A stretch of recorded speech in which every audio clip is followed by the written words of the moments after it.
మన ప్రభు అయిన యేసుక్రీస్తు నామములో మీకందరికీ వందనములు. ఈరోజు దేవుని వాక్యము, శాంతి మీకు అనుగ్రహించి వెళ్ళుచున్నాను, నా శాంతినే మీకు అనుగ్రహించుచున్నాను.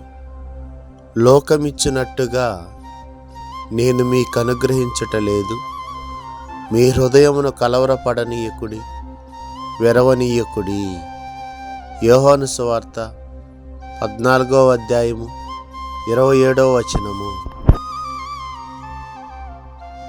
ఈ దినము దేవుని కృప మనకందరికీ తోడై ఉండును గాక. ఆమేన్.